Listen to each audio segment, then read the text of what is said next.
All right, everybody, welcome back. Seems like everybody likes the big jets on this channel, so we're going to be flying my favorite aircraft of all time, which is the 747, and this is the 747-8, flown by UPS here. And we're going to be flying from Philadelphia. That's my home base in Louisville, Kentucky. So I've already done everything that needs to be done up to this point in the pre-flight. So let's jump right back into the flight deck here, and let's just get things started by simply initiating the flight plan along with the performance numbers, which should only take us about 7 minutes or so, and we'll be underway. So let's get in. All right. Do have the built-in checklist. And alright, this is our normal checklist. We also have a non-normal, which covers just about every system's failure that you could possibly think of. So oxygen and flight instruments, all that's all been double checked. We're gonna leave that up there because now we're gonna go into the flight computer, which is right next to it, also known as a CDU, but in Boeing we we we utilize the phrase flight computer or the FMC. And this is simulating 8 cars, which is something that Flight Sim 2024 does not have. Okay, and we're also going to go to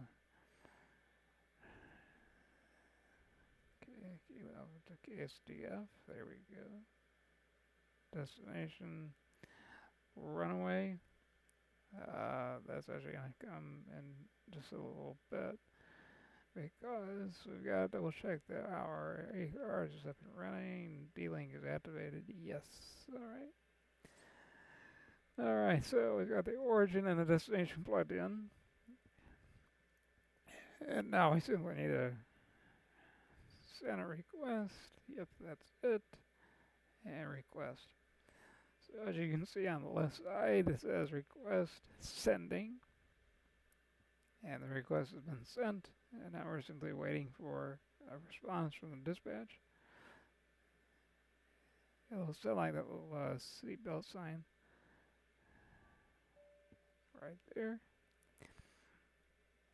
And we're going to load. And as you can see on the bottom there in the scratch pad, it says Route 1 uplink loading. That takes a minute. So at least we don't have to input every navigational fix in by hand. Is that it? Yes, that's it. Activate it. And execute. And now we have our performance initialization uplink. I'm going to quickly type in the runway. 27 left. That is the runway that we will be using. So we go into our performance and our perf, also aka perf init. Our gross weight 746,400 pounds. Fuel 75,000, which is what we need because there is a fairly significant headwind. So we're going to burn about 10,000 more pounds than we would if we didn't have the headwinds that we're going to have. 50360 is our cruise. Cost index was 100. Back over looking at the reserves, 29,100 pounds, and our CGA cruise 20%. Okay, that was all good. Accept those numbers. Wind data uplink is ready. Let's just deal with that in just a moment. We're going to get through this here real quick. We're going to say flaps are 20.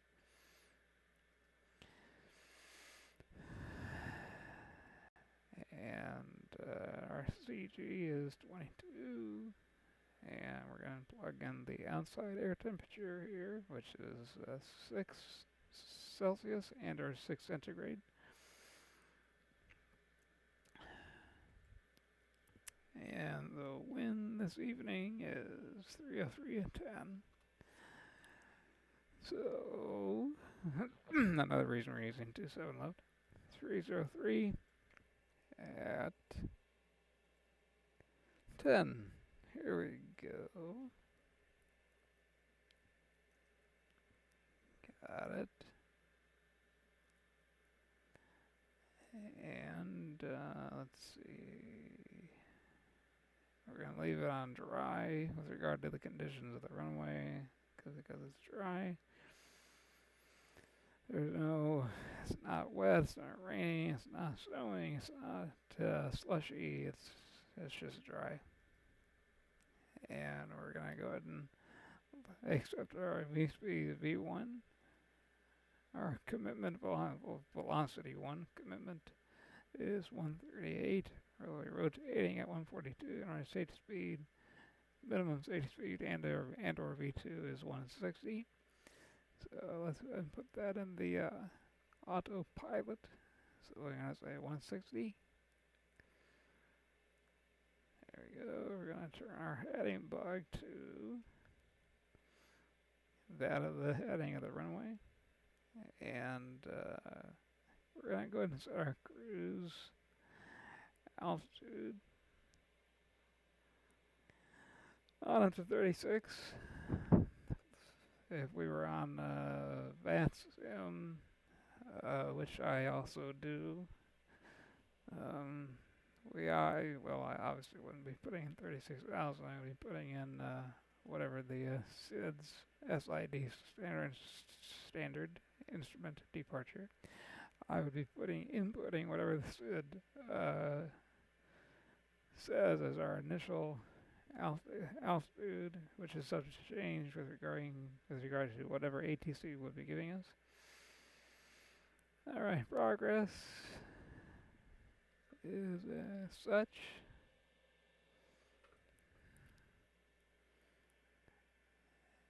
And let's see here. Let me turn one little thing in my background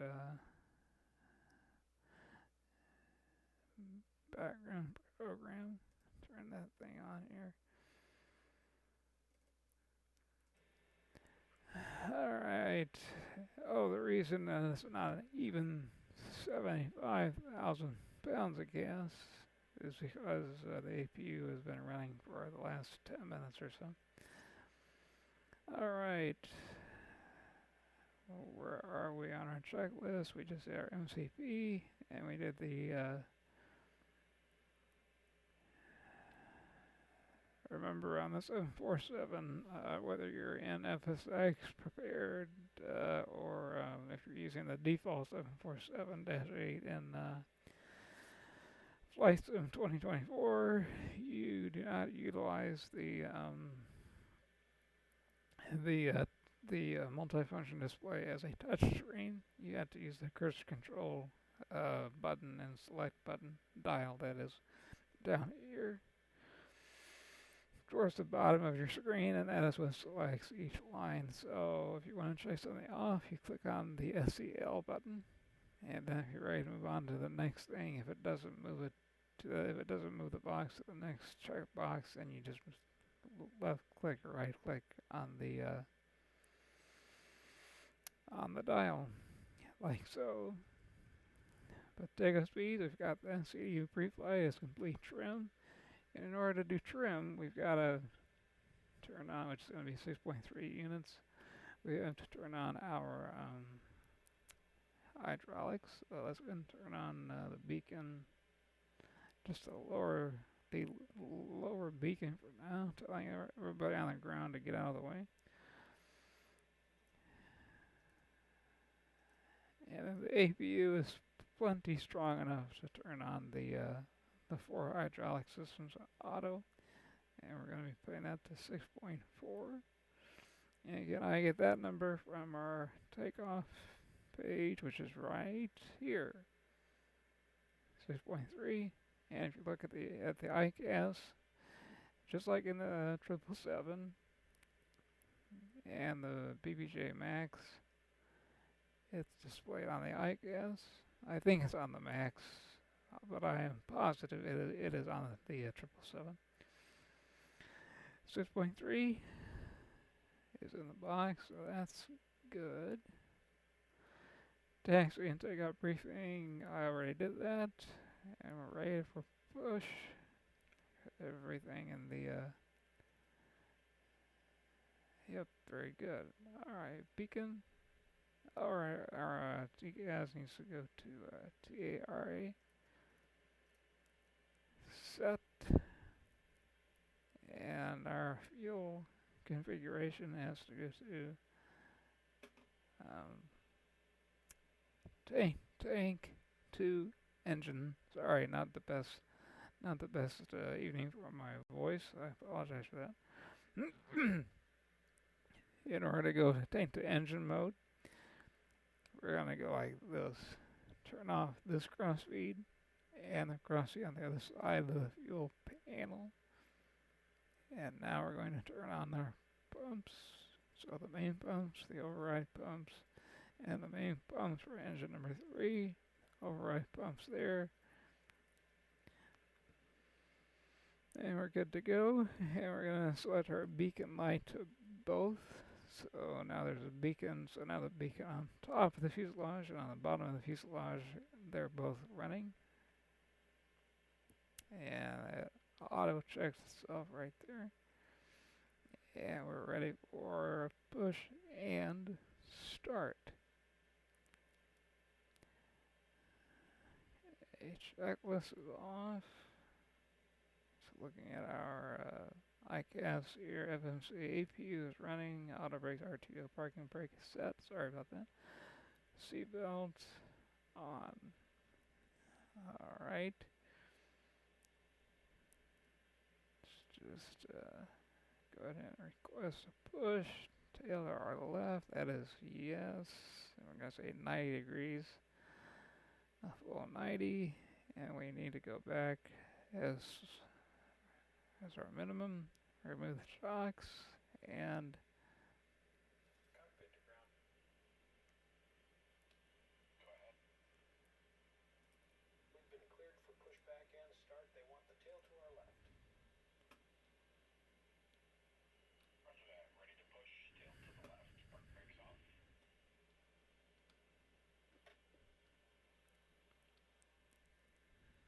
Brakes released.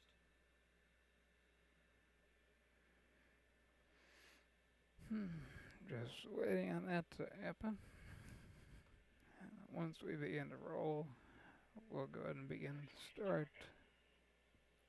We'll do engines 3 and 4. The only way you can start 2 engines at one time is by turning off packs 2 and 3. So we go to our packs and go 2, 3 off. And then we engage starter on engine 4 and engine 3. We come down to the fuel cutoff switches just behind the throttles, and we're going to go run and run. And now you can see on the MFD on the bottom there, it's with the N2s. Oh, I should have said tail to our right.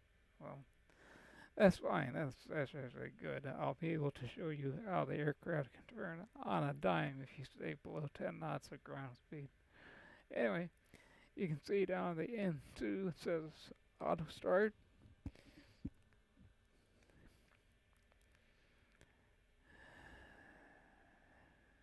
So we're just simply monitoring the start, making sure that nothing negative happens.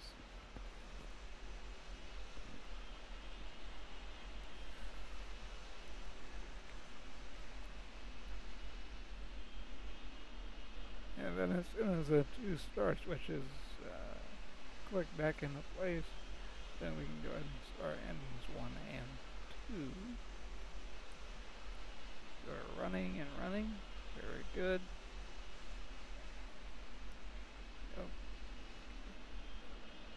parking brake.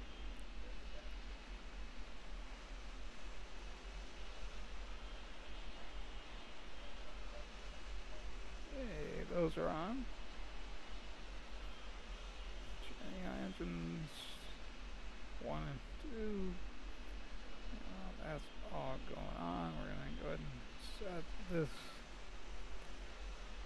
flight computer to the progress page. We're going to set the progress page number 2. I like that because all I have to do is glance over there, and I can immediately look at our wind component, tailwind, crosswind, without having to look anywhere else. I can obviously look directly at my navigation display, and I'll show you that in flight. But that's just I guess you could say it's a quirk of mine. I'll start.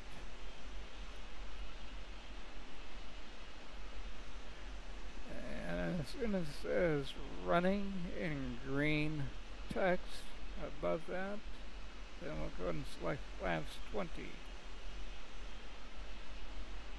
There we go. And 20. There we go. Alright. Checklist. So and do a recall. Let's go ahead and turn off the APU here. APU is off. And we're going to utilize runway turn-offs and strobes. Turn on the landing lights. Why? Even though we're still at the ramp. The reason we do that is because we're going to be crossing an active runway. And turn the packs on and turn the air conditioning up. Just a wee bit here.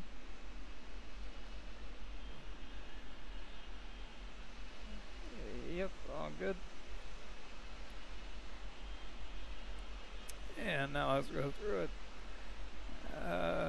Anti-ice is auto. Recall.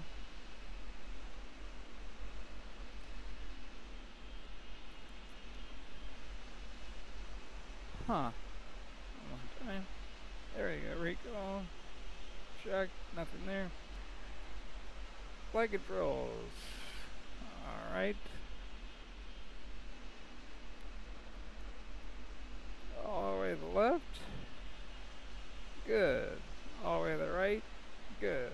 All the way up. Good. And all the way down. Good. And the rudder. All the way left.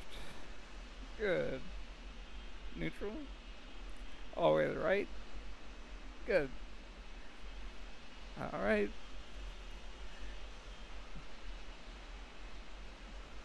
Back to the checklist.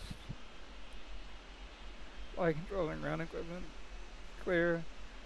Flaps 20. And we're ready for the after takeoff checklist after we get going. Alright, let's turn on the parking brake. And let's begin to roll. And just so you know, let's go ahead and bring up hang on 1 minute. Let's bring up the diagram of the airport here on the navigation display. Did I show you everything that it takes to get this airplane up and running? Not even close. That'll come in a different video. I can do most of it by memory. I have more time in this airplane than anything else, but the Dash 400 and the Dash 8. But always do remember that these videos are not for any realism. This is a simulator for entertainment only. Now, if we keep our ground speed below 10 knots, so look at the upper left corner of the navigation display. If I keep it below 10, just like in a 777, the center trucks, the center landing gear, the main landing gear, they articulate. So right now, they're helping me move the plane left by pointing to the right They get about 10 degrees left or right, and it really does help us move along very, very well.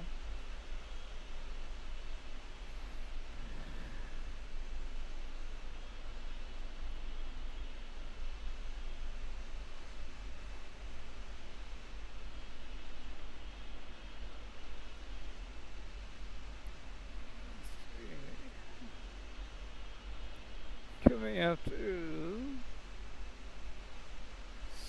Sierra. Yeah. Alright. Hanging right on Sierra, and then we'll be heading toward 27 left.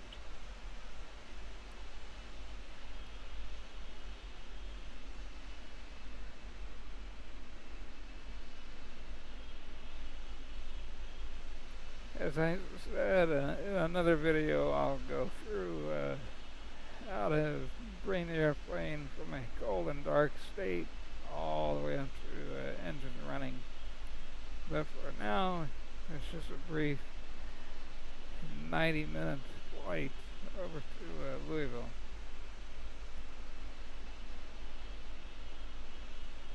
Alright, taxiing along very well. Turning on the terrain for the FO side.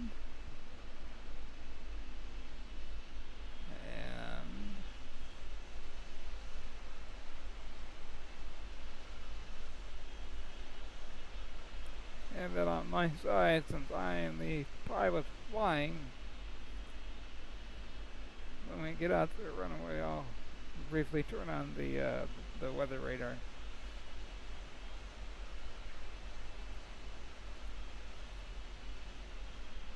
Only in different circumstances would you have the both pilots looking at having the terrain running on their navigation display. The typical setup is the pilot flying is the one who has the weather radar on his navigation display, and the pilot not flying, or the pilot monitoring, or whatever jargon you want to use, they're the one who has the terrain on their navigation display. Okay, 18 knots at ground speed, a little fast. We want to get below 10 knots so we can utilize those main gear steering to help us get around the 90-degree angle here. There we go, 90 all the way around. And the reason that is important is because this is, with regard to revenue service, this is the longest fuselage in the world. It is 1 meter longer than the Airbus A380. So a little bit of trivia for you.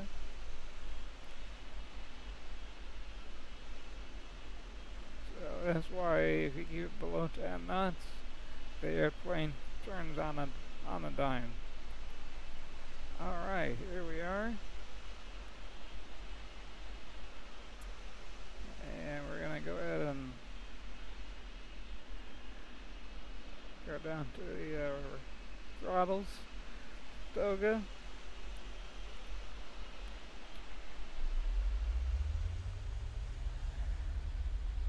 Here we go.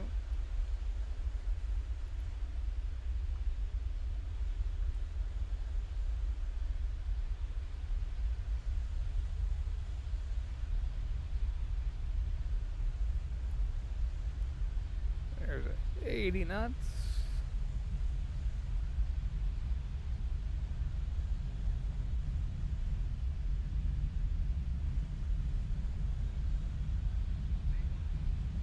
V1 rotate.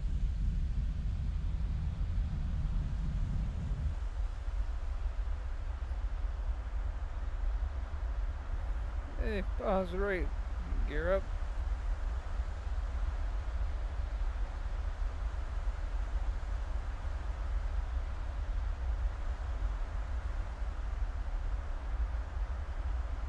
And looking good on the speed. We're going to increase it to 240. LNAV.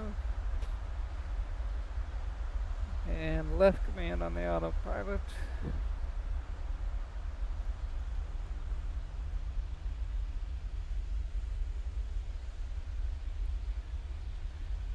And the nose we pushed over just a little bit. Yeah, I don't like that. Alright. Should not have done that. Alright, we're gonna do something a little different. That is the first time that has ever happened to me. It's supposed to keep the, supposed to lower the nose in order to capture the airspeed that you selected for the flight level change mode. And it did not do that, did it? Seems to be alright. I was all ready to disengage the autopilot and fly manually for a while, but it looks like it's gonna work. Alright, flaps 10.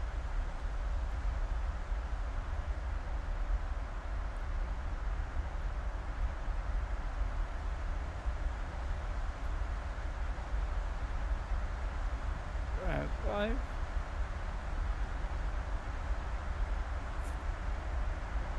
Flaps 1. And again, we're gonna set this to 240 knots.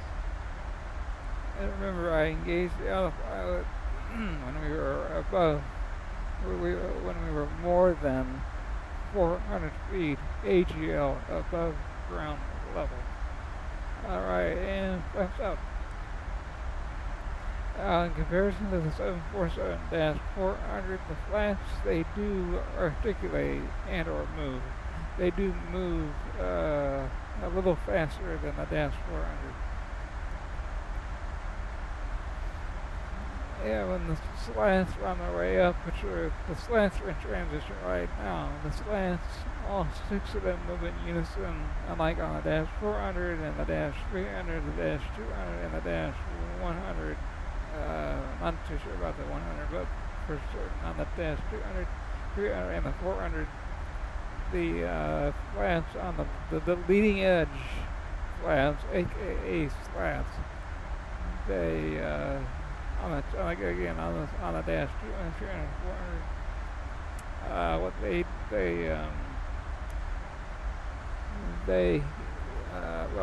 the mid section leading edge flaps and the ones closest to the fuselage, they move up when you select flaps 5. I'm sorry, flaps 1. And then from flaps 1 to 0, meaning flaps up, the trailing, not trailing, I'm sorry, the leading edge flaps, aka slats, on outside of the outboard engines, they come up when you move flaps 1 to 0. With the -8, they all slats, all 6 sections of them, if you will, they all move up when you go flaps 1 to flaps 0. Alright, here we are above 10,000 feet, so we can engage VNAV, and the airplane can now fly faster than 250 knots. And we can turn off our landing lights. And what I should have done earlier, I didn't think of it, the storm lights come off as well.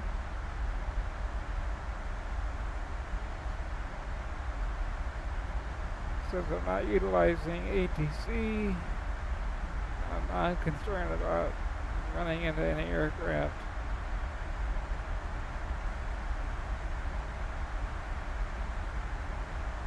When I am on when I am utilizing ATC, my checklist with regard to what lights I have on or off is a little different. So as you can see, the vertical nav part of the computer has calculated the 333 knots indicated airspeed is the most optimum airspeed for this part of the climb. And as you can see, the headwind is almost right off the nose, which is going to enable us to climb even faster as soon as we get to 333 knots of indicator speed.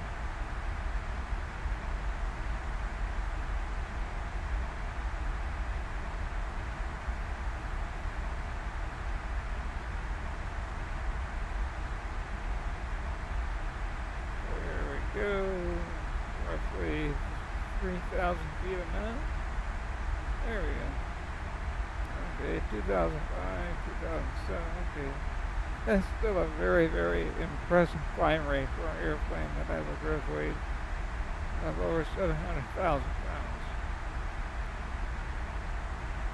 Just waiting, the next thing I'm waiting to do is waiting for the altitude to go to 18,000 feet. As soon as you have 18,000 feet, we'll hit the STD, which means standard, or a standard altimeter setting, aka also known as 29.92 inches of mercury if you're on the linear system. If you're on the metric system, that would, the standard setting would be 1013 hectopascals. There we go, 17,000. And 1,000 more to go. And then we'll hit standard. The nice thing with the 747-8, when you hit the standard button, which is located on the navigation display controls, I'll zoom in and show you where it is.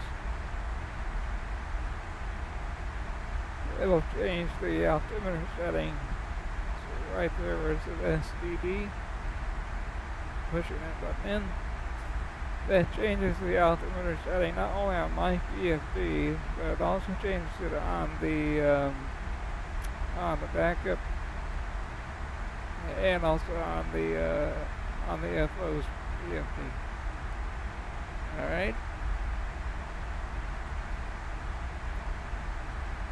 Let's look at our cruise as it is now. And just accept the wind data. I didn't see it come out in the, which is fine if it didn't. I can always grab the wind data right here, load.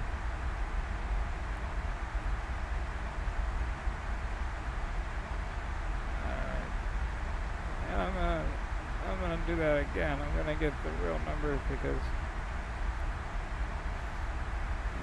the wind data could have very easily changed. While we're going through that, let's go through the checklist. I believe the application checklist is normal. A lot of things happen when you're a single pilot flying in a flight type that was designed for two pilots.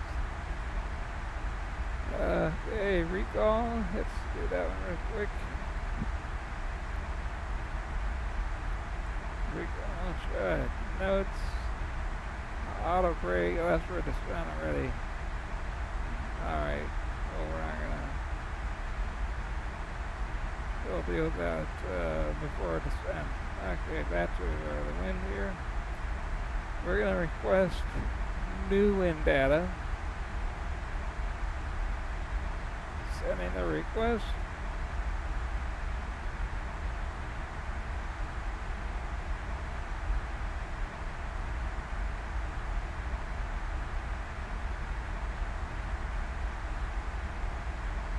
There we go.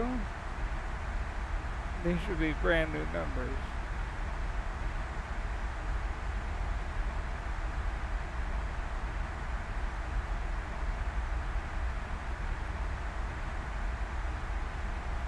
Didn't really change any of the values so far. No. That's really, when I say that, I mean the wind data. It's really applicable for longer flights. I mean, Philadelphia to Louisville, 90-minute flight. I mean, it's not going to do much. So we're going to go to VNAV to get our descent. However, before we do descent, and let's do this. Departure arrival. Go to your index. Go to arrivals, KSDF arrival. So you hit the KSDF arrival line select key, which is on the right. So technically that's with the right line select key number 2. And we filed the level 1. Let me look at the weather here. I do believe the weather in Louisville, the winds are out of the north more than anything. Last I checked, they were. Okay, real quick. And the best way to get your data is really on, just if you have a smartphone, have the Flight Aware app installed. Works in the real world and on in the simulated world. Okay, load the new card.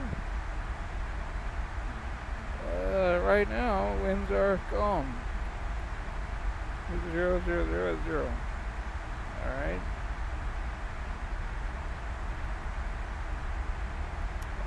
The one that is most conducive for us to utilize will be runway 35 left. Actually, I'm sorry, runway 17 right. So we'll do level 1.17 Bravo.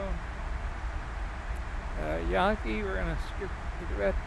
If I utilize Yaki as a transition for the level 1 arrival, it'll give us 2 Yaki inputs, and we don't need to do that. That's already part of the arrival that's loaded. Then what you simply do is you select ILS 17 right. If I said left before, my apologies. ILS 17 right is what we want. And we'll simply go in direct.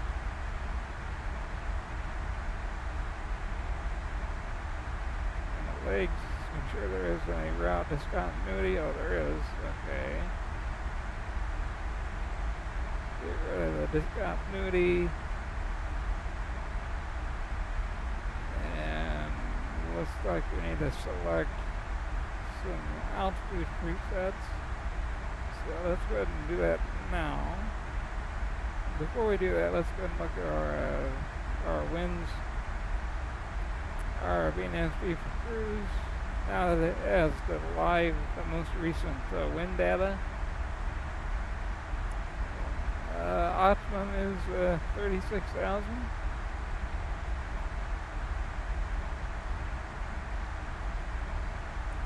And we'll be landing with approximately 33,900 pounds. And we'll begin descending in 334 nautical miles. Alright. Let's quickly go through getting this all set up because we're gonna be there before you know it. Alright, so 280 is fine. 14,000. Oh, I always go with the lower altitude. Why? Because when you have a 4-engine jet that weighs over 700,000 pounds, it takes a little while to slow down.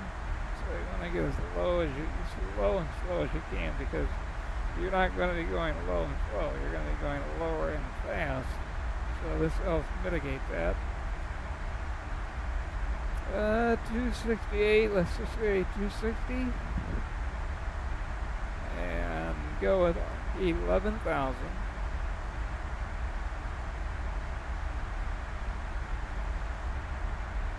Execute that. Wait for the other values above it to change. There we go.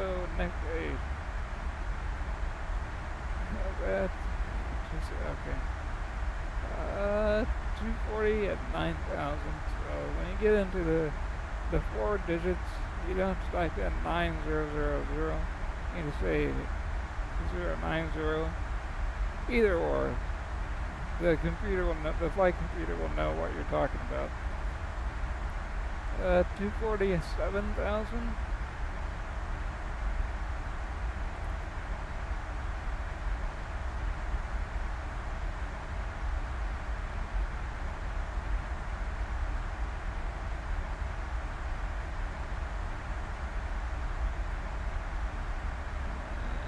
So wait for the next one. 240 at 6. All right.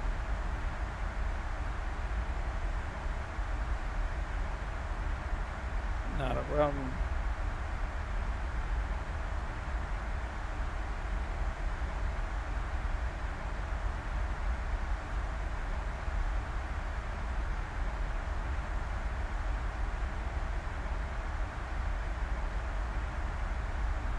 And vectors. Yeah, that's not right.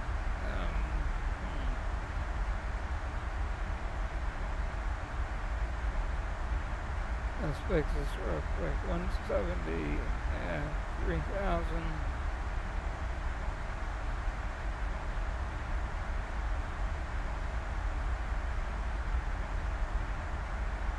And let's do that. Let's go back one. And let's say Hannah. That's a little slow for 6,000 feet. However, is it going to be 6,000? What's the next 6,000 vectors? Let's set that up for 175 at. I got one more time. Look at the wind data with it.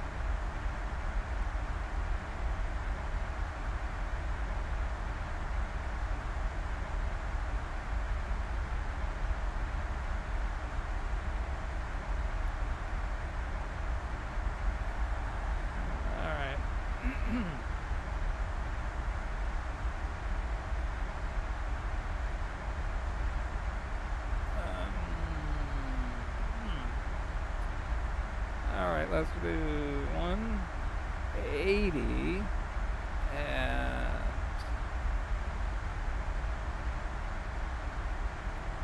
the vectors, that's not good.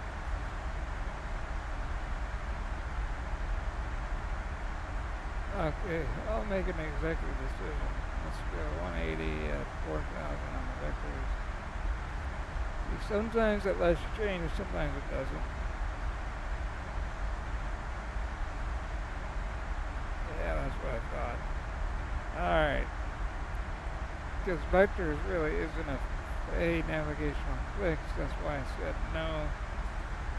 Hannah, let's do 180 at 5,000.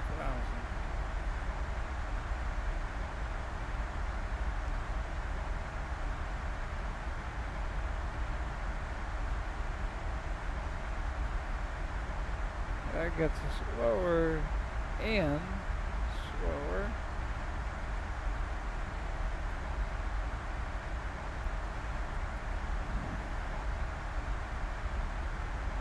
As you can see, we're going to be descending in 288 nautical miles. So we've already blown by 100 miles already. So we're moving faster than you think. Our ground speed with this headwind is 449 knots. Let's see if we can speed that up a little bit. Even though I do realize that freighters do fly a little slower than passenger aircraft, but we're nowhere near our maximum gross takeoff weight. let's see what the computer has to say about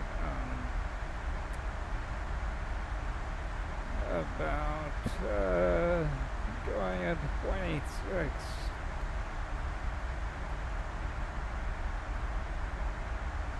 And so when you do one of these, you need to briefly memorize a couple numbers. The fuel status being 34,600 pounds as of now. And your ETA 0542. So do it the other way. 0542 is our ETA currently with a speed of 0.846 Mach. So 42 and 34 sticks.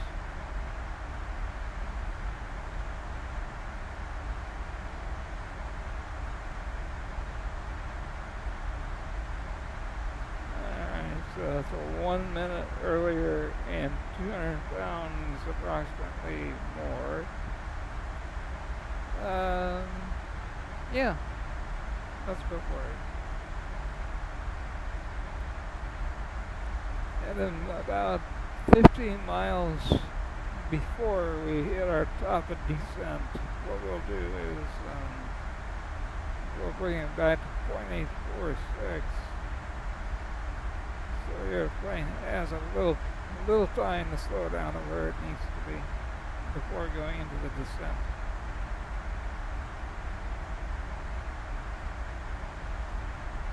And as you can see on the PFD, we could, oh look at there, DCA is the nearest, is an airport for us to think about in case we had to deviate. Can we see Washington from here in the distance? Yeah, kinda. Let's see, let's real quick, let's look outdoors real fast.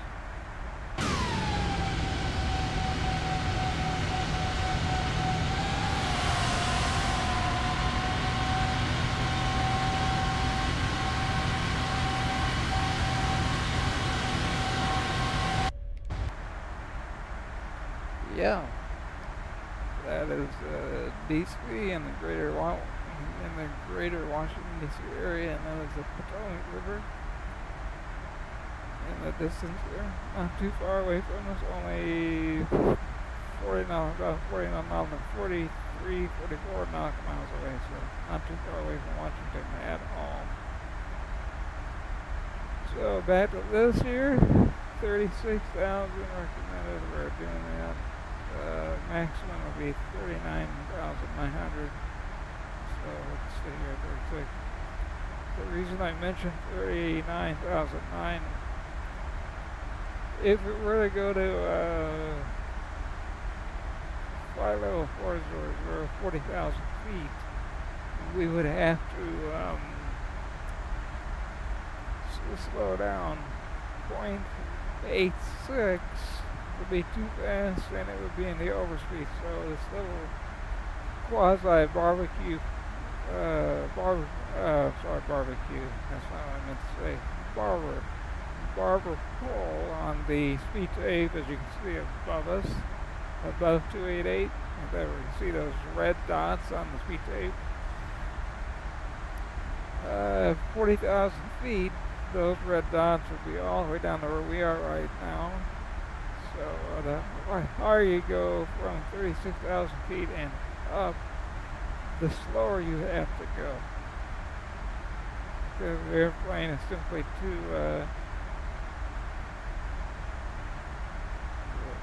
simply a little on the heavy side to be doing that kind of speed at a higher altitude.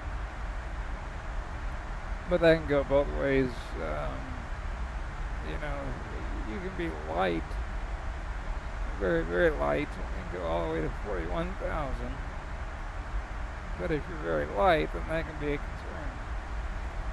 So it's like a two-edged sword. It goes, or you could say it goes both ways. Okay, the one thing you do want to always keep in mind is move the heading on the autopilot to your current heading, There we go. And that's just in case the LNAV were to go out or if something were to happen, we could immediately hit the heading button on the heading select button on the auto, on the MCP, the proper terminology, and we would begin to fly that exact same heading, and we could begin to troubleshoot whatever problem the airplane would be having, like an engine out or something of that nature, or whatever. And again, remember, all of your non-normal checklists, all of them, are right here. If something were to happen, the non-normal checklist would pop up automatically. If it didn't, the moment you hit the checklist button there in front of the FO, the checklist would automatically go to the appropriate non-normal checklist that you had to run through. So just always be prepared for that contingency, if you will. Let's go through the various systems one by one. Electrical system, you can see each engine is driving each generator, and every bus eye is working, which is good. Fuel, you can see that we're in paint-to-engine mode, paint-to-engine configuration rather. So main one is running, is giving fuel to engine one. Engine 2 is feeding off of main tank 2. Engine 3 off of tank 3, and then 4 off of tank number 4. Alright.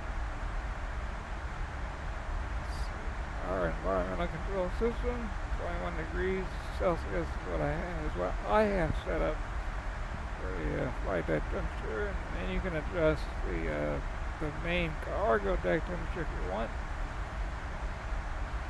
And if depending on the type of cargo you're carrying, you can also do it with for the forward and aft the cargo compartments in the belly of the aircraft, but not the bulk cargo. The aft cargo compartment environment is practically shared with the bulk compartment.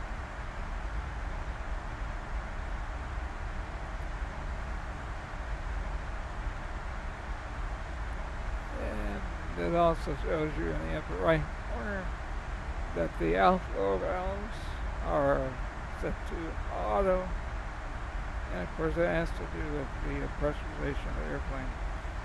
And as you can see, we're at 36,000 feet, so if you look up on the ICAS, it says that the cabin altitude is 5,400 feet above sea level. So it's a pretty low cabin, pretty impressive when you think about it. Such a massive aircraft, and it's able to retain a cabin altitude of 5,400 feet. That's, again, that's just very, very impressive. I'll give you an example, 737, 757, 767, those airplanes at this altitude, those airplanes would be at a altitude cabin altitude of probably close to 8,500 feet, so pretty significant difference.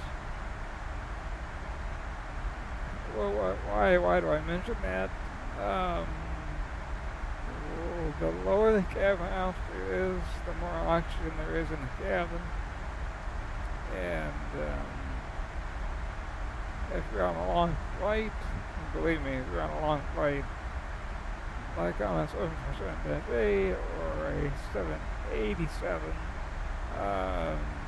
that lower cabin altitude, you can definitely feel it. You simply don't feel as tired at the end of it. And when that turn,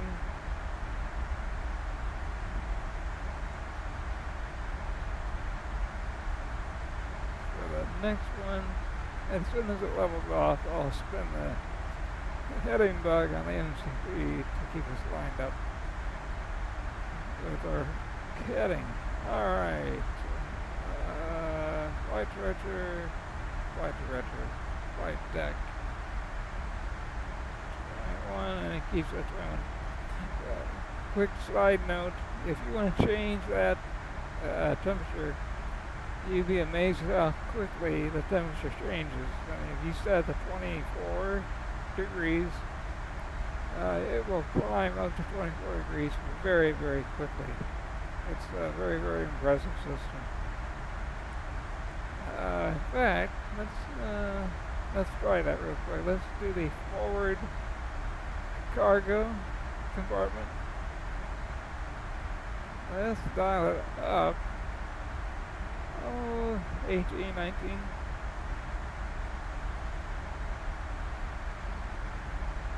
That's for the forward and the belly.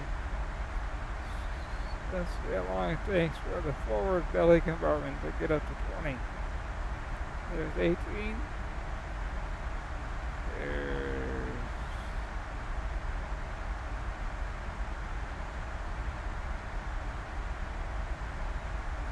keeping in mind that the forward cargo compartment in the belly is a big compartment.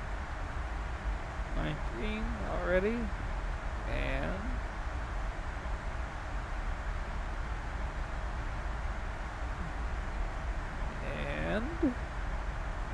one more.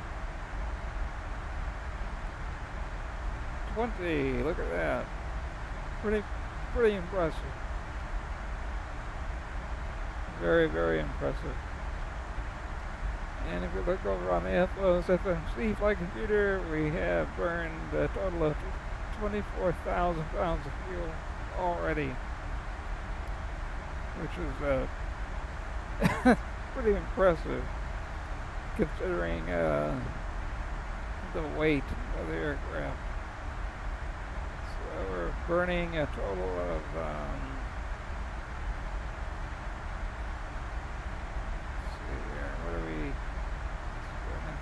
here.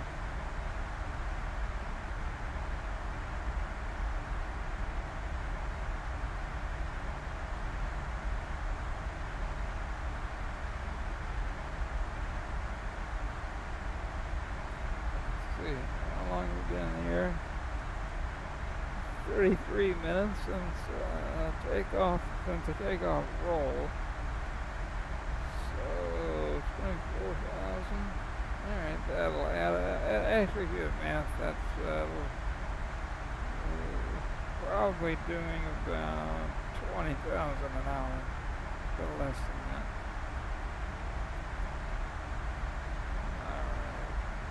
Alright, what's next? Flight controls, we already know about that.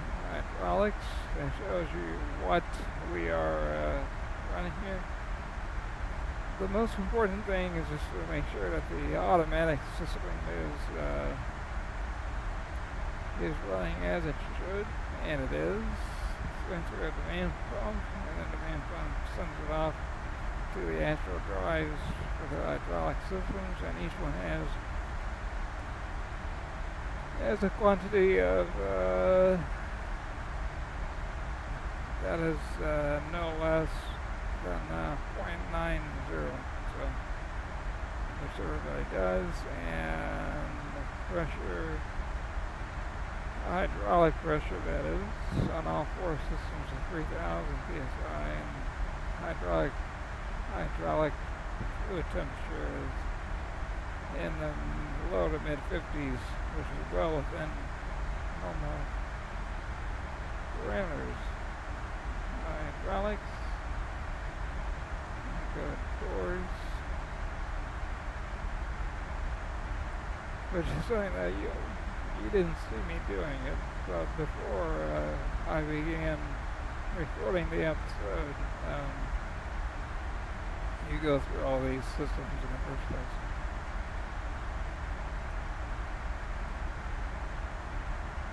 Let me mention one thing about doors that you do need to know. Once you arrive at your destination, And you need to open the side cargo door, the big one behind the left wing on the main deck, the main cargo deck. If you're running off your APU, you can only be using one generator. If you're using both generators, neither the side cargo door nor will the nose cargo door open. It's a safety feature that Boeing built into the system. So if you just run one generator off of either the APU or if you're utilizing ground power, just one generator, then both the nose cargo door and the side cargo door will open. If you're running both generators off of the external GPU, they will not open. And if you're running both generators on the APU, they will not open.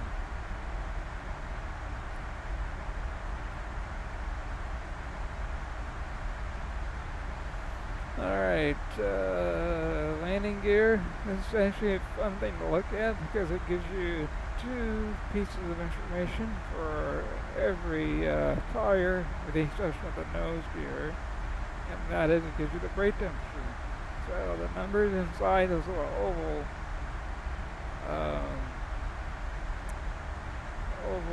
shapes.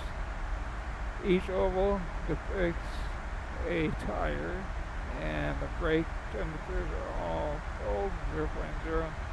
The numbers outside of those, that is the actual, like the tire pressure, PSI.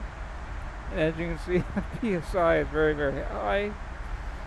If you're going to go around in a pre-flight and kick the tires, as they say, it would feel like you're kicking a brick. They inflate to a very hard state, and in most cases, let me rephrase that, in a lot of cases, the tires on these freighter 747s are changed out every 10 landings.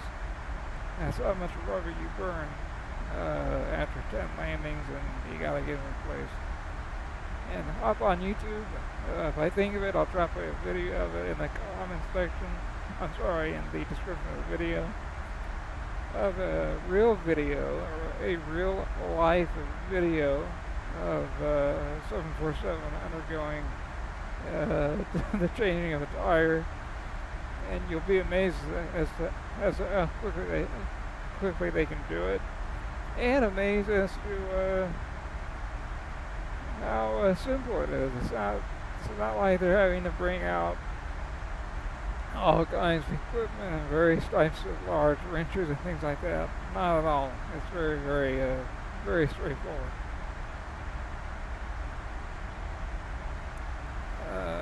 Gear, and then the info button, that doesn't work yet.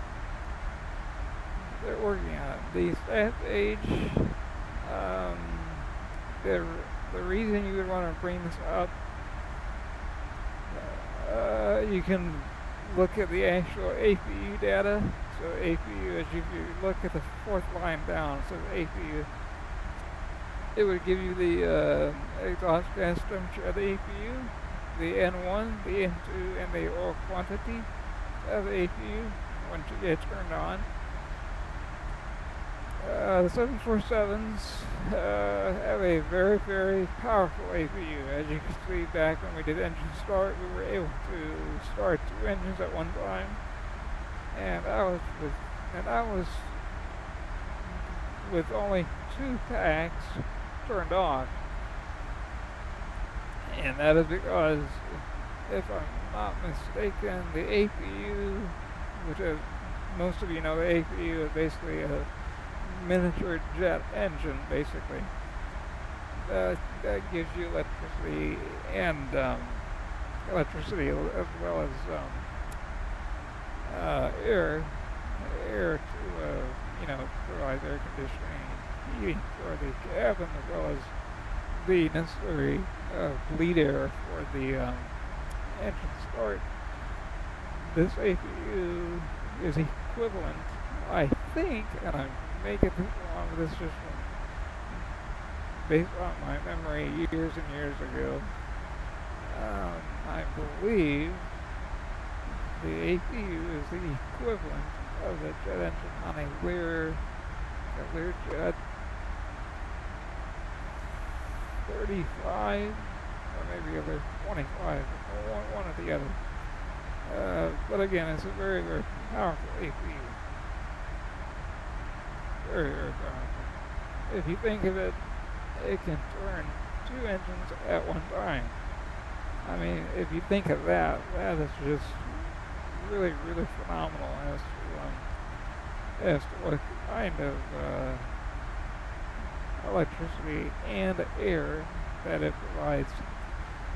If you're in a situation, and if you're low enough, on a non-normal checklist, it would actually give you the specific altitude. If you lose an engine and you need to turn on the APU to mitigate any loss of electricity and or well, electricity primarily, it would tell you, I think it's operating below 32,000 feet. I think it's the maximum altitude that you can run the APU. But anyway, it's still very, very impressive. But anyway, back to the information here. It simply gives you the oxygen information as to how much is there. So there's plenty of oxygen for both the crew and the passengers. Of course, in this case, it's related. It's when it says passenger oxygen, it's talking about the main cargo deck as well as main cargo deck and that. The main battery is properly charged. 26 volts AP battery is higher because it's not being utilized. 31 volts. I don't remember if we looked at the electricity page, did we? Yeah, we did, okay. And back to the checklist.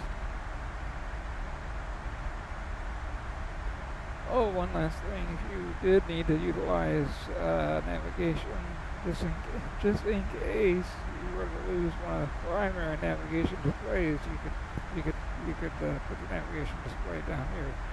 Now, for people flying 747-200 or the 300, they are out there. They have upgraded their 747s with flight computers. Like these, they're actually more like the flight computers that are on the Dash 400. And they put a navigation display exactly where this multifunction display is located. It's a lot easier to read that than it is to read the old-fashioned INS system that the original 747s came with back in the 70s and the 80s. And that would have been on the Dash 100, 200, and the 300. So back to the checklist. Since we're coming up on top of descent, we're going to go ahead and get this set up. Since we're landing on runway 17 right, I would like to utilize more than half of the runway because UPS has us parking on the south end of the cargo parking spot, cargo area. And so if we were to land, right on top of the touchdown zone and really hammer the brakes for reverse thrust, we would have to taxi for a little longer. So auto brakes set to 3 is fine with me. And let's go ahead and look at our, we can check that off. Landing data, let's just go back into FlightAware. And it's a lot easier if you do it on your tablet, or if you have a smartphone, either way. Just refresh the data here, and we'll look at what the METR is for Louisville. Wind is still calm. 10 statute miles. There's a few clouds at 1,000 feet. Nothing above that. 11 degrees. With a dew point of -2. Altimeter, that's what we want. 3025, so we're going to go ahead and put that. 3025.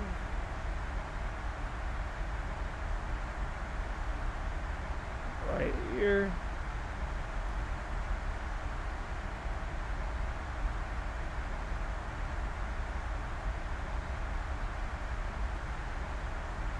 There we go. That gets that out of the way. Don't have to look at. Don't have to think about that again. VREF. Let's go and just do that real quick. Now the altimeter setting that I just did, that is for the next checklist. I just went ahead and did it because the chances of it changing between now and the next 30 minutes, very, very slim. But I'll check it one more time before we land. Before we even get into the approach zone, I mean the localizer. Alright. Minimums. Set that to radio. Already set the radio. Alright. 330. So 330 feet above the ground. There we go. 335. Zero minimums. With no wind, and we are heavy, we will go with flaps 30, which will give us a VREF speed of 156, which will be VREF plus 5, which so our approach speed will be 161.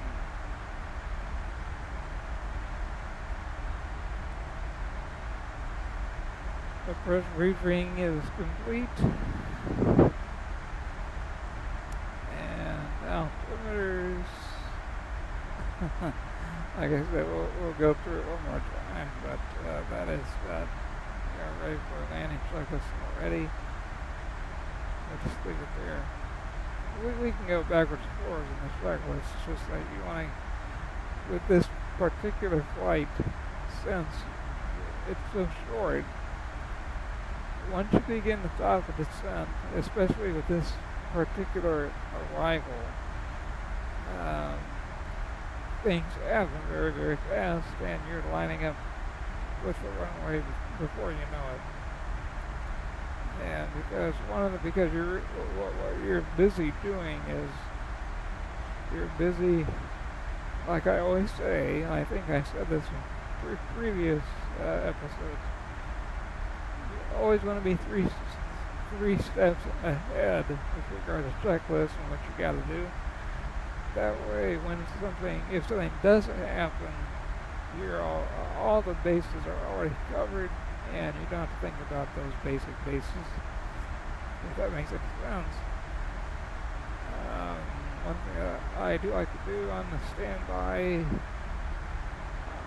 flight display, I do like to activate the approach mode, just in case we were to lose hours. So this would all be ready to go. Now, if you wanted to really crunch the numbers, we could utilize the onboard EFB. We go to performance,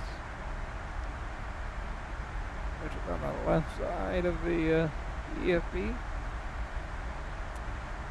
This is very handy when doing long flights like Louisville to Anchorage,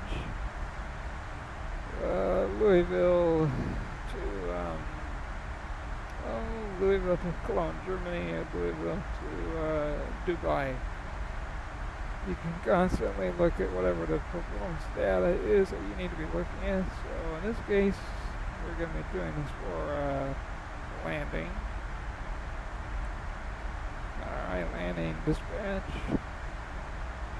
And we're going to simply, instead of filling in every individual box, we're going to say copy FMC data, which is the left line select key, second from the bottom. Copy FMC data, which only fills in those two boxes on the very top. It is dry because it isn't raining or snowing. The wind is 0000, so we gotta bring up our keyboard. 000 at 00. Temperature in Louisville 11. And the QNH is 230.25.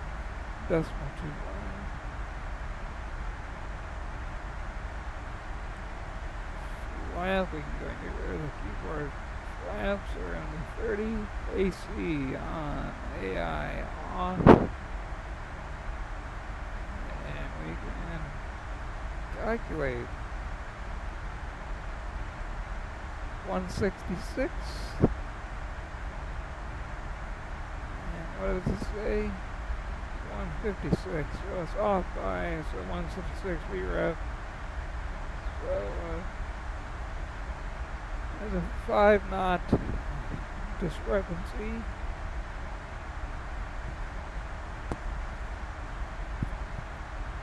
No big deal. We can even go and show en route.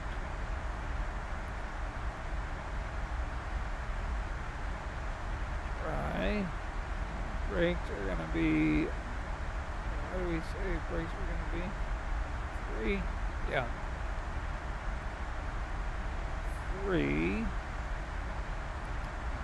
Not normal, none. And look at what it look at what it gives you. If there were any non-normals, you can simply check which ones would be appropriate. It would take those things into consideration when it performs the calculation. Anyway, none. Complete. Landing weight, it would do that. Oh, reverse. We would do all operative, meaning all 4 engines have been operating reverse.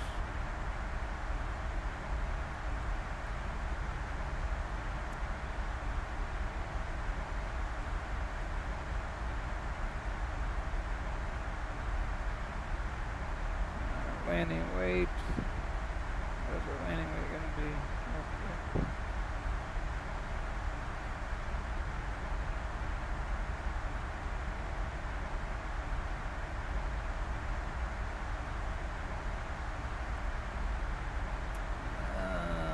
What is it going to be?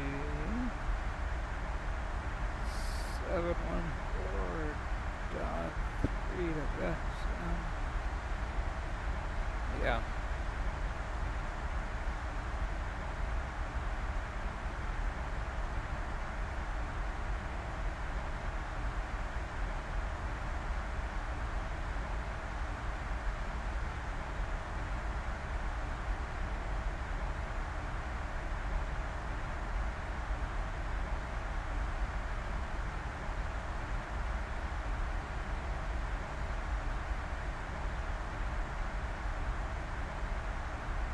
Get rid of that. And now it has everything it needs. And yep, 166. So, and like I said, we're going to be doing 161.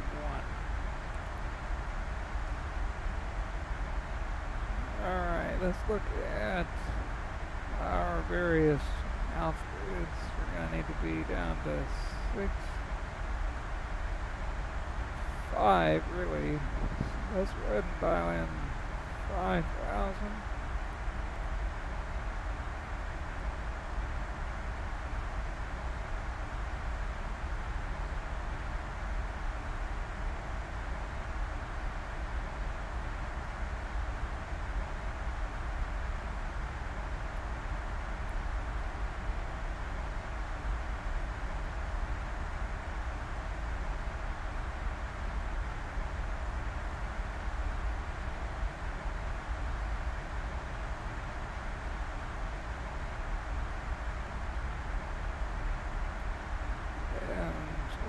The two things that I always check when I'm about 40 miles out is I always come back to the approach reference page because by that time, more than likely, the speed has changed from, in this case, it'll change from 156 to 155 because we will have burned that much more fuel. And the other thing, like I said, that I also look at again is the altimeter setting at the destination. And 40 nautical miles out is a good place to do that. So we'll just leave it up on the approach reference page. And what is our actual crosswind component? We do have headwind right on the nose, 67 knots, and the wind direction hitting the airplane on the right side is 61 knots. All right, and the autopilot. If you look at the cross-track error, 0.00, that is very, very impressive. Over here on the FO's flight computer, FMC, 0.00 nautical miles. That's impressive, especially with a crosswind like this. It's keeping us right on track.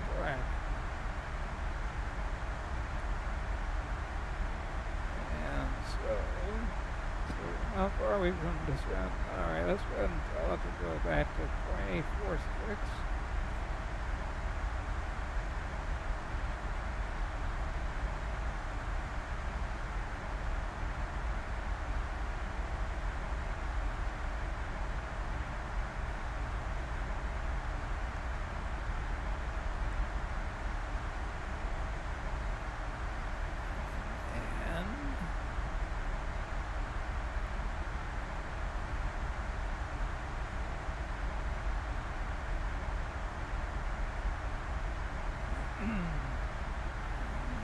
That will simply help the aircraft when it comes down to the actual descent.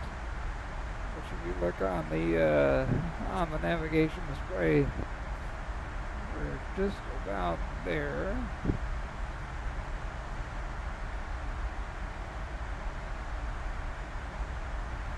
Believe it or not, that very, very minor change from 0.86 Mach to 0.846 is a pretty big deal. Now we're beginning to descend. If you look at the PFB on the right hand side, just left of the altimeter, the altitude tape, you see a magenta triangle pointing to the left. That is our vertical profile. As you can see, the airplane is desperately trying to chase it in order to get it right there in the middle. So now we're coming in a little too steep, so the autopilot's going to do its best to get it in the middle, and it will. It takes a minute to do that.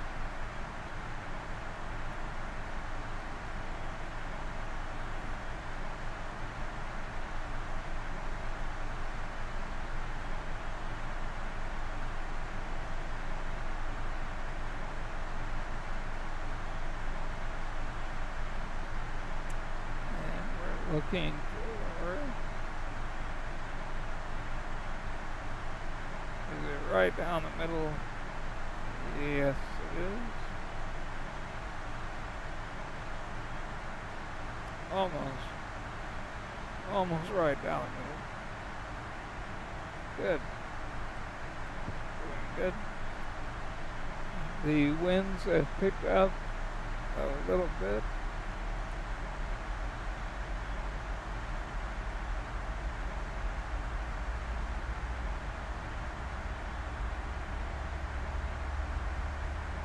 As soon as we get below 20, probably 20,000, the wind velocity will drop a little bit more.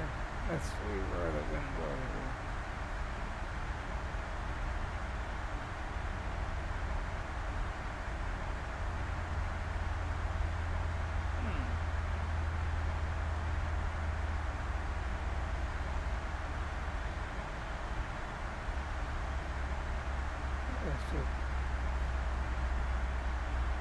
Huh, they got rid of it. That's there's one way to redo that. That'd be the wind. Oh, I see. Oh, I did up to Yaki. Okay, that's fine.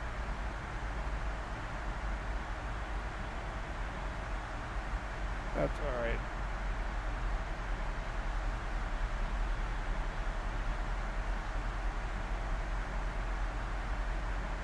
Alright, that's fine. Just, we'll just sort of leave that alone.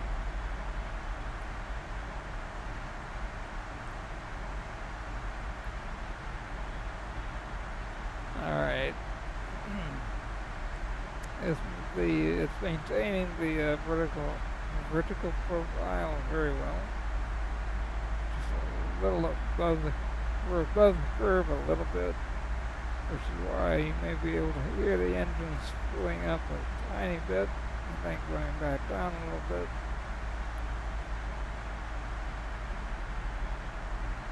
For those of you that don't know, it's always switching, it's trying to do a balance between thrust rate, let me rephrase. What it's always trying to do, especially in this phase of flight, it's always trying to keep the let's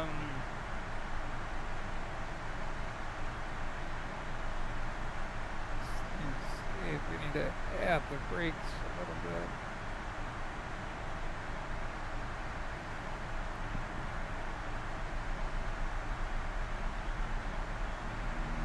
No.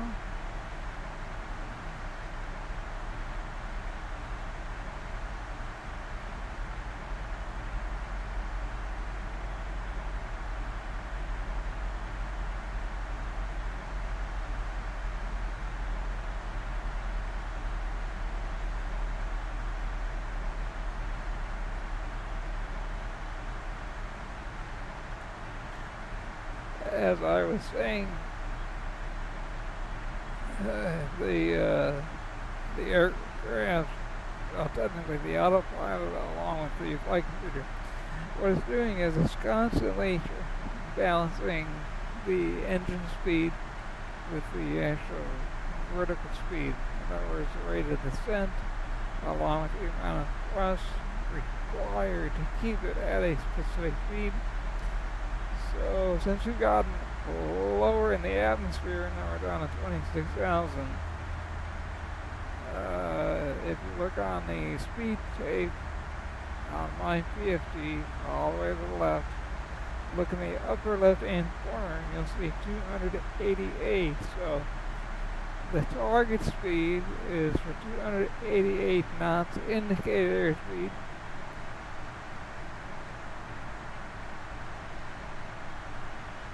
And it also has a target of 5,000 feet and about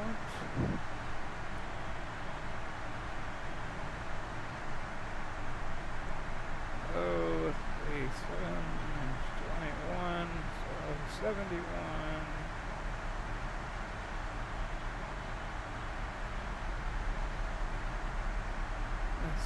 71 and 14, 85, 80, 96, 90. Okay, so 100 miles addition in my head. In 100 miles,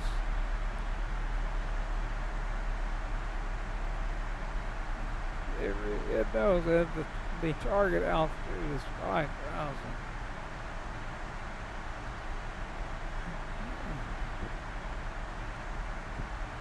So what I'm going to do,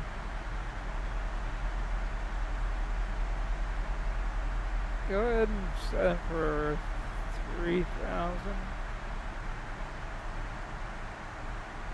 I'll do that right now.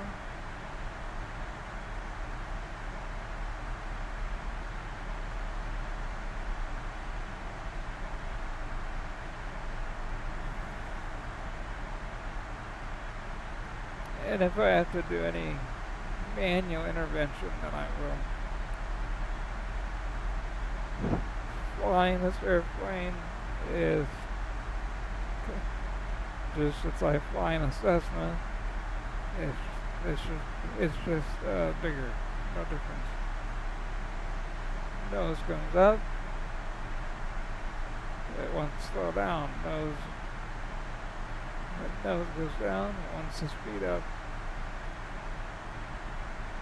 And what I'll be doing is I'll be doing a manual landing. Now the landing,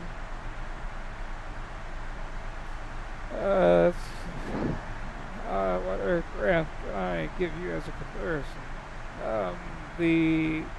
Alright, the Boeing 777 does this, and the Embraer 170 family and the 190 family. When you are coming in on approach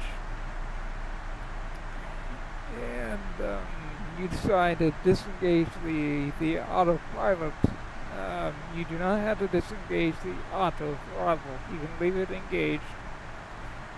As long as you're flying the approach correctly, when you're about 50 feet above the ground and you properly flare, the engines will automatically idle, so you don't have to touch them. Some people, they like both. They like to turn off both the autopilot as well as auto throttle. And other people say, well, you know, the technology is there. We'll just leave it on, and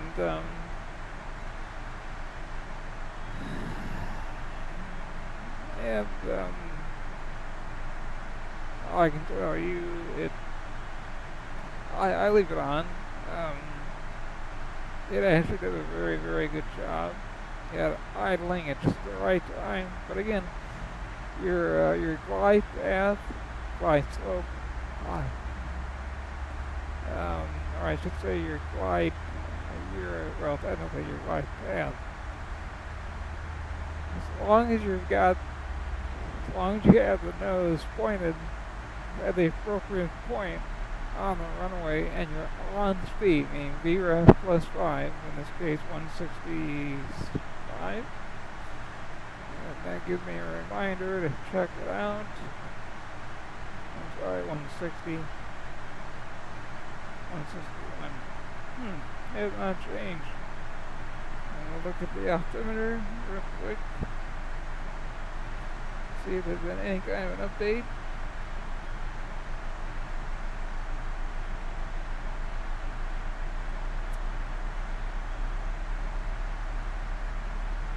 .3025. No change. So trying to hit the standard button. And now everybody is set up for a 3025.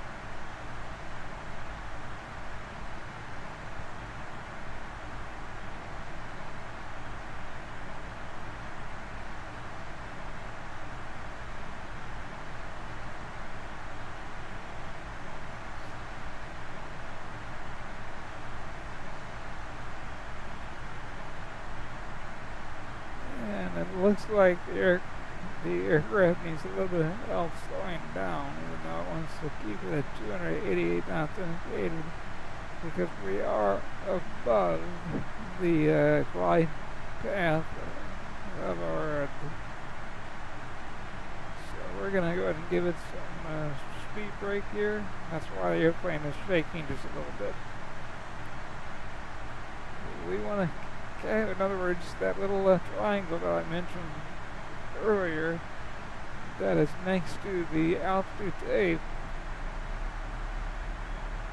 Okay, we don't need it anymore. Very surprised that the VREF for 38 degrees of flat has not changed. That is a little bizarre to me at least.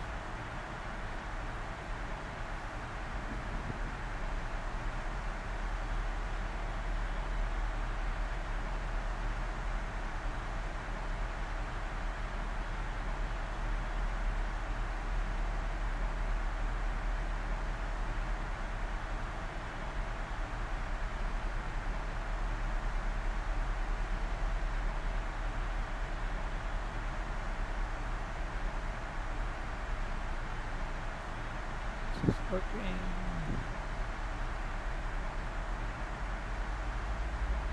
For some reason there is a, alright,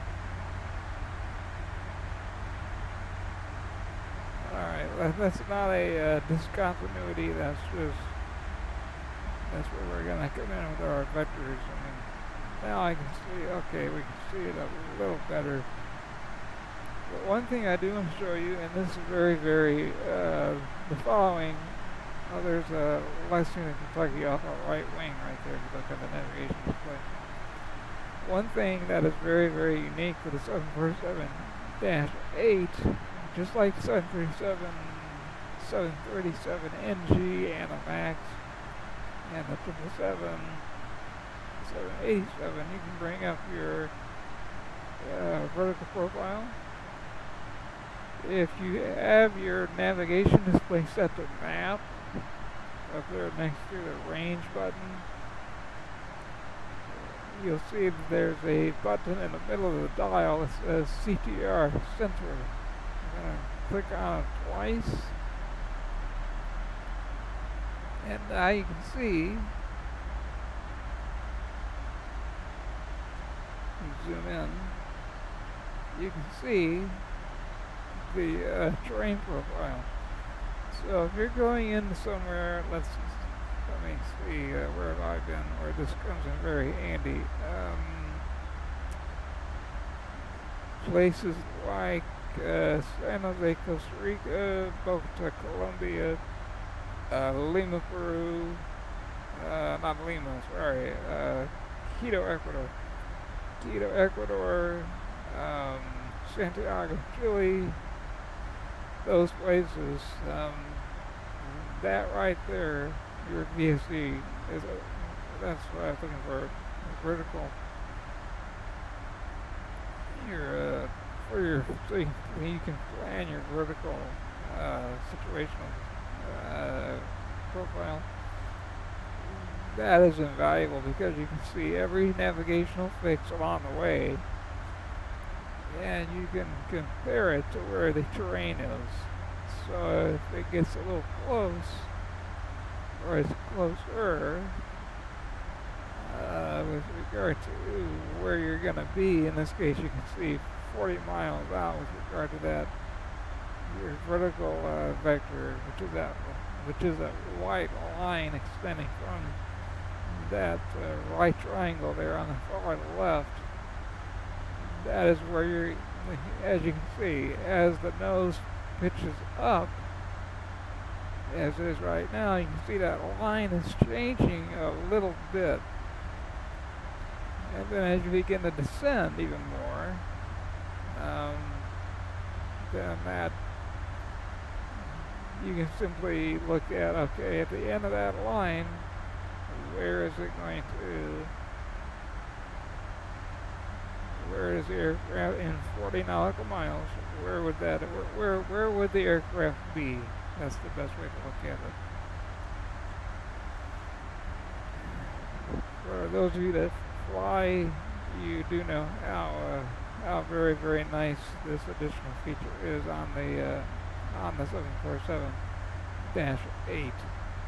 Very very critical tool for going, and even Anchorage, Alaska. That's another good example. As is Ontario, California, where UPS has a hub, and of course Anchorage. But yeah, like going into Ontario, California, you're just on the north side of the northeast side of the greater LA basin, and this feature, especially when there's a lot of air traffic, this feature is a wonderful thing to have.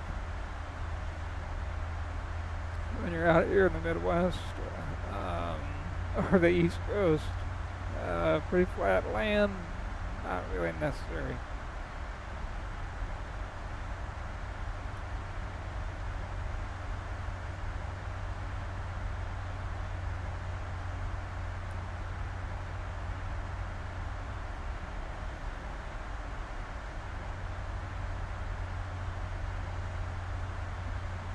And let's look at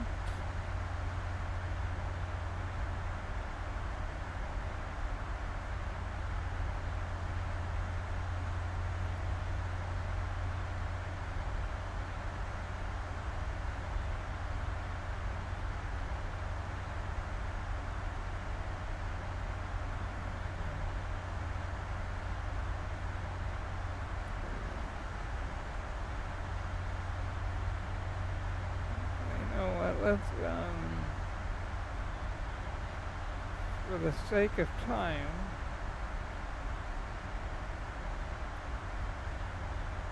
this round draw that's awfully far to this valve.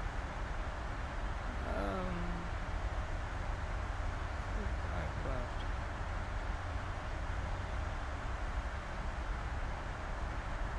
That's a lot of messing around. Let's just change over to 3.5 left, and I'll take care of changing it. Or should we just leave it?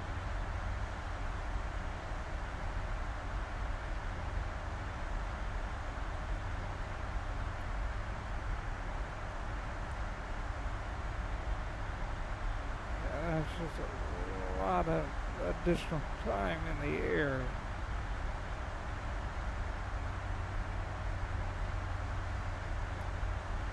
Let's change this up. It's just now too close to the runway. Should we do it? Go for it. Let's go for it, because Louisville, they change runway off all the time. Go execute that, and we need to get down now. As in now. So I'm going to switch over to vertical speed.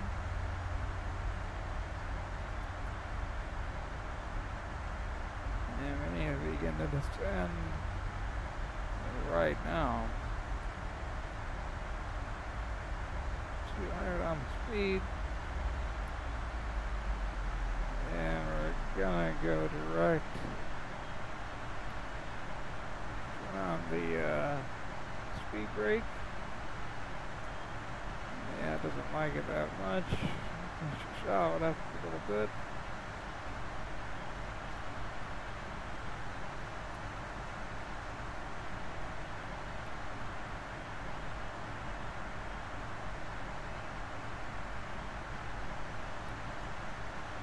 We're going to go direct Knox. As in Fort Knox. Execute that.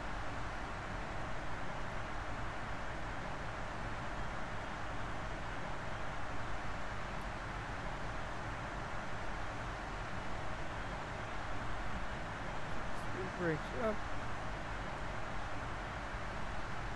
Now, obviously, we're not going to be able to make Knox at 3,000. That's not going to work. Yeah, I knew that would change by 1 knot. So 160 will be the number.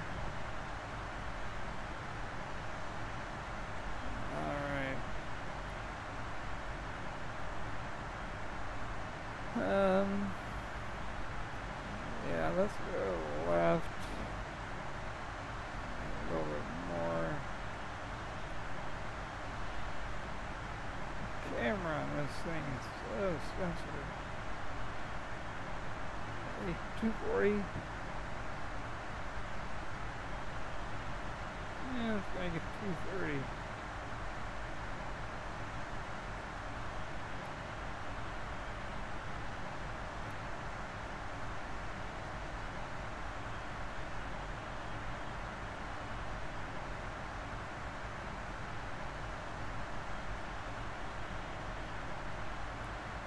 Below 10,000 feet, landing lights. Coming on.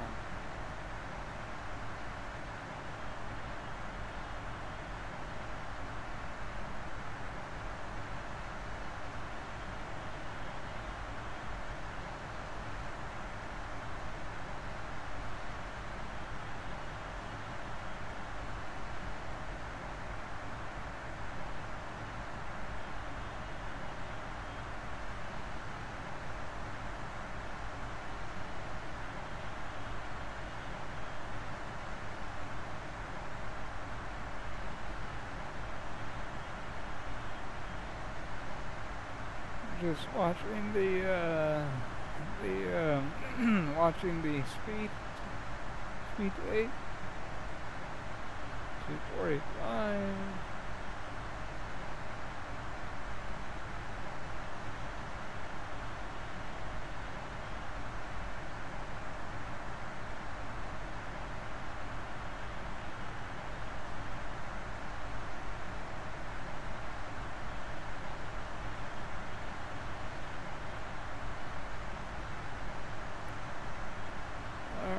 Let's turn right. We're not going to go direct to Knox. We're gonna be just south of that. So what we're gonna do, we're gonna spin our heading selector around.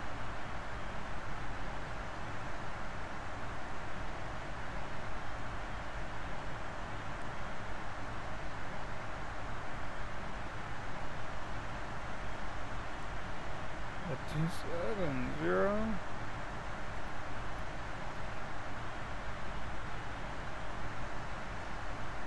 That'll get us down to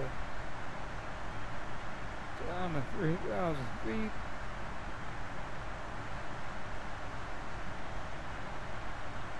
And it should also get us below the glide slope of the runway.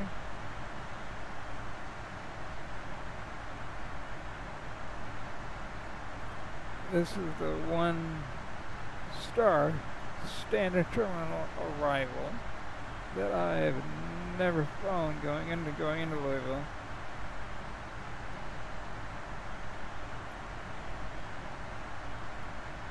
And I did not realize it takes you this far south, and then had I known that, I would have selected runway 35 left a good while back. Let's just shallow it up almost to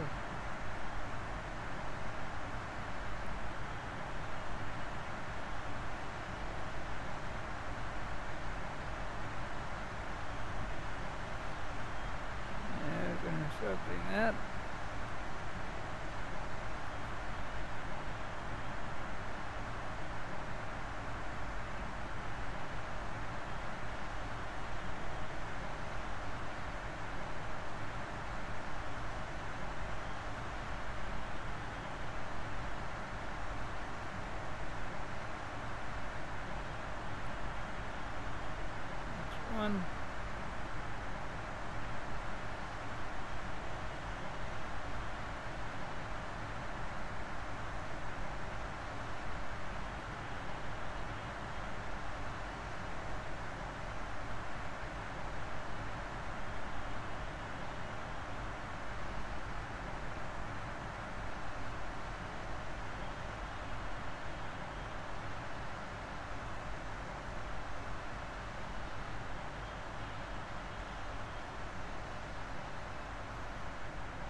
go to right notch if we want now.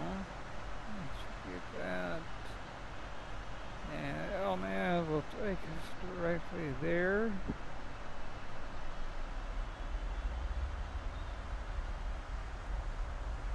There we go. Let's go ahead and get the flash out there. Disengage the speed brake.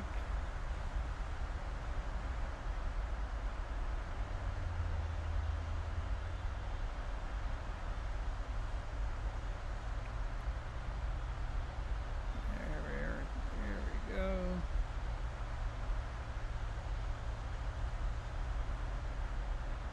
We're gonna go left a little bit.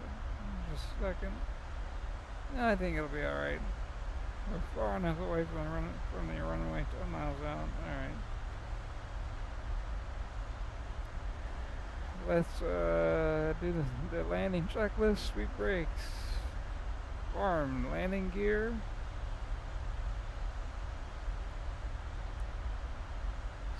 Slow it up a little bit.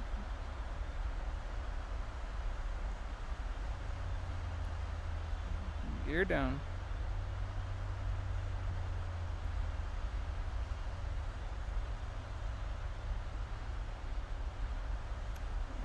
And we're flying the localizer.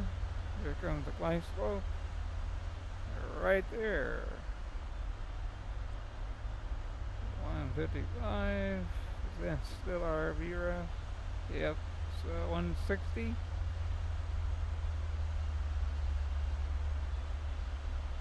160 is going to be our target.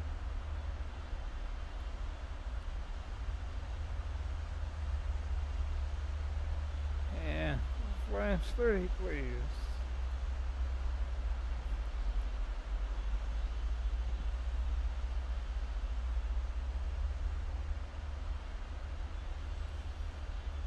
Landing checklist is complete. And it automatically turns the heading and bug on the MCP, aka autopilot, to your missile approach heading. And all you have to do is set the altitude bug to 4,000 in case we have to go missed. So that's all good. And we can turn off the checklist. We'll bring that up after we land. Okay, it's all set up for a auto land, and it'll do it if you want. Like I said, I don't like the way it does the auto land because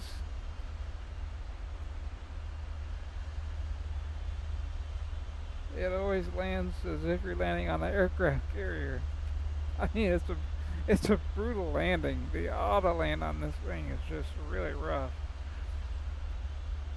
Sometimes it does it in excess of 500 feet per minute. And I mean, and that's enough inertia to jam the gear up into the fuselage. So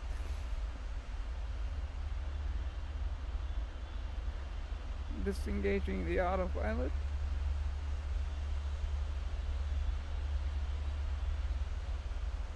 And we're flying it now.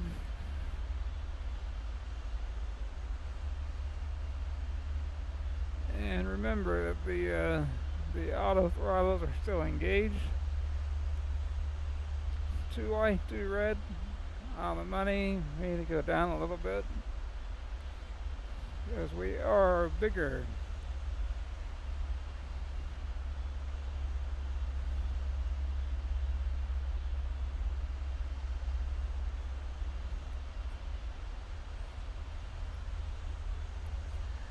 A little bit of wind coming out of the northeast here. Even though it says there's no wind at all. There we go. Keep it right about there.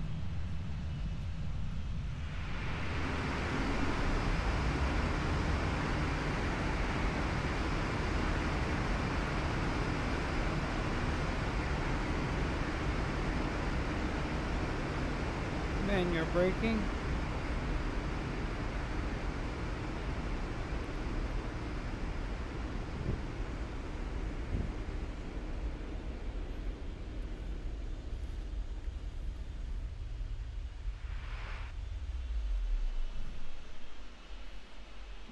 go.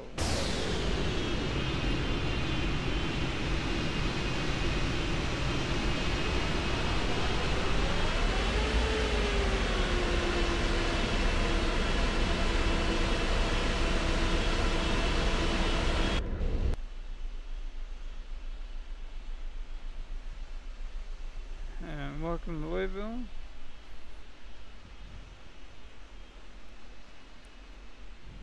The auto brakes off. APU goes on.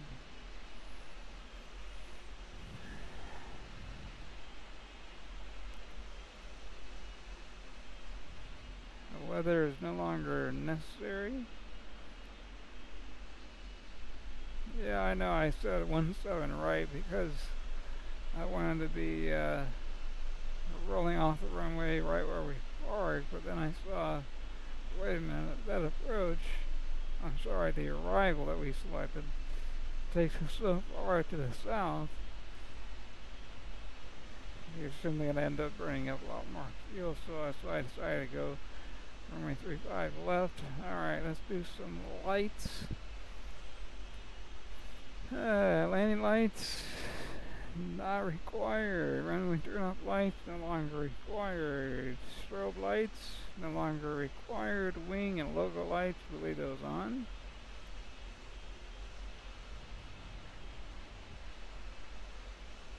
Keep those engines up and running.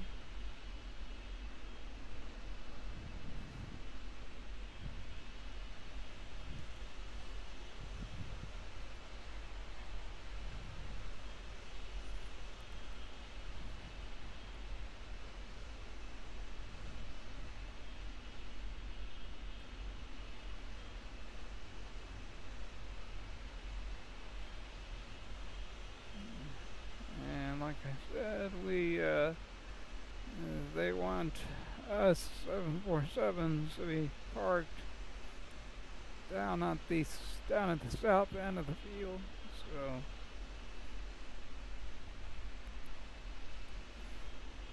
the APU should be up and running. Yep. Let's look at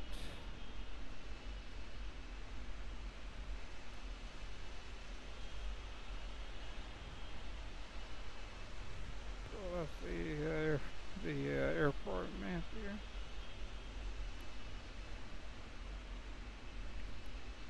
Going just a little too fast. There we go. Yeah, we burn off. How much fuel did we use here?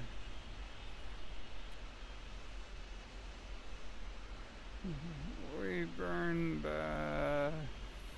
42. That's 42,000 pounds of gas on that short flight that lasted 1 hour and 31 minutes. I was guessing 90 minutes and I was off by 1 minute, so not bad. Of course, I've done this flight many times. Alright. Let's see, they've got a stand for us over here. Let me look real quick.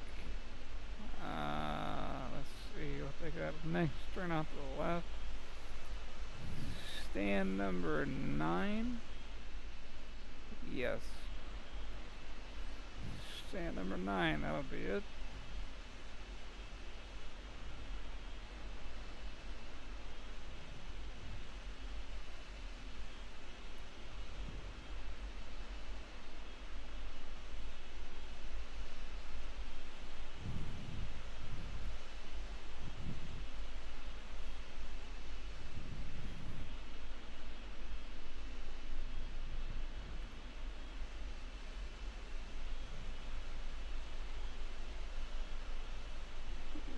What typically happens is once the fuel gets low enough, down to around 33,000 pounds total,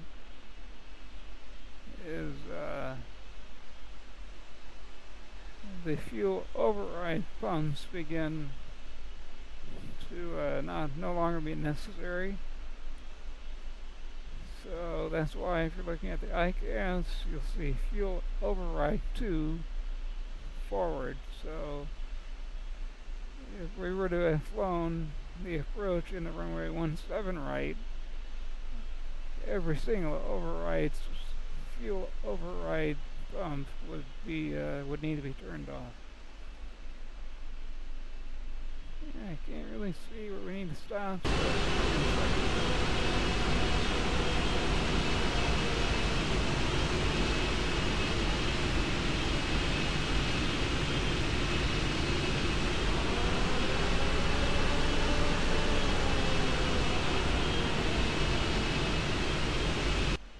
Alright. And there goes another one, as I thought. APU Gen 1. Turn on the lights. And we can go 4, 3, 2, and 1. There we go. Bring up the checklist for this portion of it. And we can do fuel pumps off. Yeah, you can see the override pumps that need to go off. Yeah. Anyway, that was a short flight. I hope you enjoyed it. I hope you got something out of it. Any questions you have, put them in the comments below, and I'll be glad to answer them. If you would like to see me fly a different aircraft, let me know. At a later date, however, I will go into a more in-depth video for the 747-8. So with that being said, before I begin to turn off all the necessary switches and buttons and get the system shut down, thank you very much for watching, and fly safe.